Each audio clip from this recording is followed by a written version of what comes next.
안녕하세요. 정신과 말해주는 남자, 정신과 의사 김기창입니다. 이번 시간에는 조울증의 여러 유형 중 하나, 제1형 양극성 장애에 대해서 말씀드릴게요. 조울증은 우울증과 함께 기분장애의 대표적인 질환입니다. 그리고 조울증이라는 단어가 일반적으로 꽤 흔하게 쓰이지만 병의 특성상 기분이 들뜨는 조증 및 경조증이 나타나기도 하고 기분이 가라앉는 우울증이 나타나기도 하는 등 말 그대로 양극을 오간다는 점에서 양극성 장애라고도 하며, 실제로 정신과적 진단체계에서는 조울증이라는 단어보다 양극성 장애라는 단어가 더 유용하게 쓰여요. 양극성 장애는 기분, 에너지, 생각과 행동에 많은 변화가 일어나는 것이 특징인데, 증상의 특징이나 심각성에 따라서 몇 가지 유형으로 분류합니다. 제1형 양극성 장애, 제2형 양극성 장애, 순환성 기분 장애, 급속 순환형 등 그 유형은 참 다양합니다. 이번 시간에는 제1형 양극성 장애에 대해서 알려드리고 추후에 다른 유형에 대해서도 알려드릴게요. 진료 시에 어떤 환자분께서는 양극성 장애 가능성이 있다는 말씀을 듣게 되면 양극성 장애, 즉 조울증은 일반 우울증보다 더 심한 병은 아닌지, 난치병은 아닌지 염려하시는데요. 그런 걱정은 크게 하지 않으셔도 됩니다. 양극성 장애는 적합한 치료 방법과 함께라면 충분히 치료가 가능한 병이에요.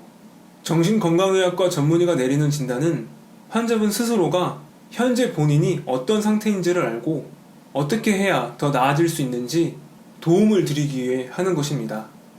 그리고 정신과적 지식이 부족해서 양극성 장애 진단을 놓치고 우울증 또는 조현병으로 진단 내려서 잘못된 치료를 하는 것이 환자분께 더 큰 해가 될 수 있습니다. 현재 양극성 장애 진단을 받고 치료 중인 환자분 또는 평소에 감정 기복 문제로 어려움을 느끼시는 분께서는 이 영상을 차분하게 끝까지 보시기를 권장드립니다. 양극성 장애에 대해서 이해하는데 많은 도움이 되실 거예요. 이번 시간에는 제1형 양극성 장애에 대해서 말씀드리겠습니다. 영상 시청 후 궁금한 점 있으면 댓글 달아주세요. 영상 내용이 유익했다면 하단의 구독과 좋아요 부탁드리겠습니다. 그럼 시작할게요.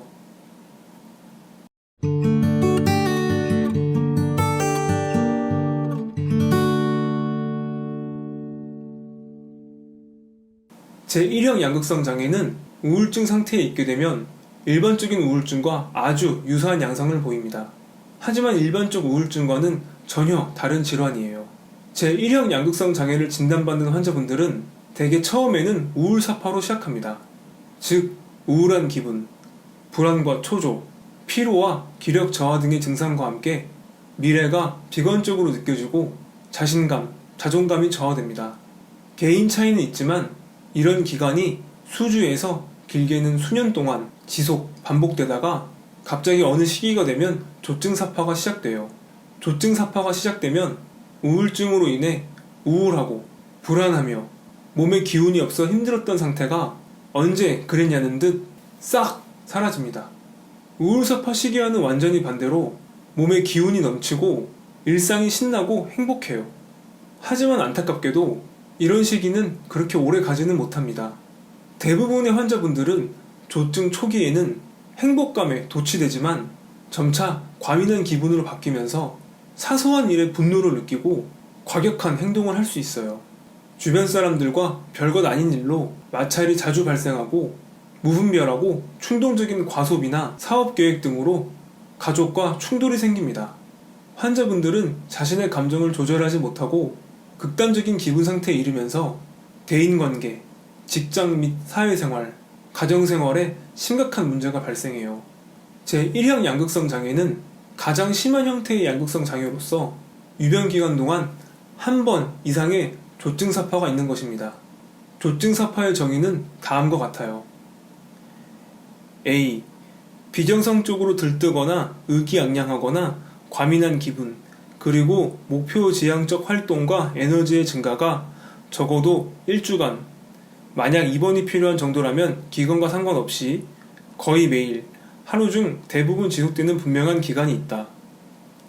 B. 기분 장애 및 증가된 에너지와 활동을 보이는 기간 도중 다음 증상 가운데 3가지 이상이 지속되며 기분이 과민한 상태라면 4가지. 평소 모습에 비해 변화가 뚜렷하고 심각한 정도로 나타난다. 1. 팽창된 자존심 또는 심하게 과장된 자신감. 2. 수면에 대한 욕구 감소. 예, 3시간 수면으로도 충분하다고 느낌. 3. 평소보다 말이 많아지거나 계속 말을 하게 됨. 4. 생각의 비약 또는 생각이 연달아 일어나는 주관적인 경험. 5. 주의 산만. 예, 중요하지 않거나 관계없는 외부 자극에 너무 쉽게 주의가 끌림. 6. 목표 지향적 활동의 증가 또는 정신 운동성 초조. 7. 고통스러운 결과를 초래할 쾌락적인 활동에 지나치게 몰두. 예, 과도한 쇼핑 등의 과소비. 무분별한 성행위, 충동적인 사업 투자. C. 기분 장애가 사회적, 직업적 기능의 현저한 손상을 초래할 정도로 충분히 심각하거나 자해나 타해를 예방하기 위해 입원이 필요 또는 정신병적 양상이 동반된다. D. 사파가 물질, 예, 남용약물, 치료약물, 기타 치료의 생리적 효과나 다른 의학적 상태로 인한 것이 아니다. 주의점. 우울증 치료, 예, 약물 치료, 전기경련요법 중 나타난 조증 사파라 할지라도 그 치료의 직접적인 생리적 효과가 나타날 수 있는 기간 이후까지 명백한 조증 증상이 지속된다면 제1형 양극성 장애로 진단할 수 있다. 기분장애 유병 기간 동안 이와 같은 조증 사파가 단 한 번이라도 있었다면 제1형 양극성 장애로 진단할 수 있어요. 그리고 조증과 우울증이 주기적으로 반복되는 것으로 생각할 수 있지만 일반적으로는 우울증 사파의 횟수가 조증 사파의 횟수보다 더 많습니다. 그래서 자칫 잘못하면 양극성 장애 환자분들을 우울증으로 잘못 진단할 가능성이 있지요. 제1형 양극성 장애 치료 중에서 가장 중요한 것은 약물 치료와 상담 치료입니다. 그리고 만약 그 증상이 너무 심각해서 외래 진료로 충분하지 않을 정도라면 단기간 입원 치료가 필요할 수도 있어요. 제1형 양극성 장애는 뇌의 신경 전달 물질의 불균형, 뇌 기능의 장애가 그 원인으로 명백한 뇌 질환입니다. 때문에 약물 치료가 꼭 필요하고 치료 과정에 있어서 정신건강의학과 전문의와의 상담이 동반되어야 해요.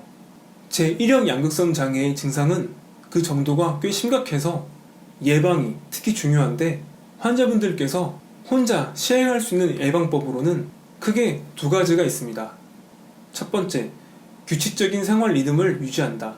수면 기상 시간을 일정하게 하고 적당한 외부 활동을 하면서 전반적으로 규칙적인 일상생활을 할 수 있도록 하루의 계획을 세워 꾸준하게 실천하는 것입니다. 규칙적인 생활 습관은 마음을 안정시켜주고 스트레스를 감소시키는 효과가 있기 때문에 양극성 장애의 재발을 막을 수 있어요. 2번째, 과도한 음주를 하지 않는다.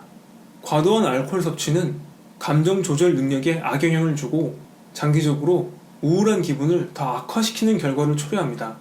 또한 양극성 장애 환자분들은 양극성 장애와 함께 알코올로 인한 문제가 생길 확률이 높아요. 때문에 사회적 허용 수준 이상의 음주는 절대 없어야겠으며 가능하다면 금주를 권장드립니다. 이번 시간에는 제1형 양극성 장애에 대해서 알아봤어요. 영상 시청 정말 감사드립니다. 궁금한 점 있으시면 댓글 남겨주세요. 내용이 유익했다면 구독과 좋아요 부탁드리겠습니다. 그럼 다음에 봐요.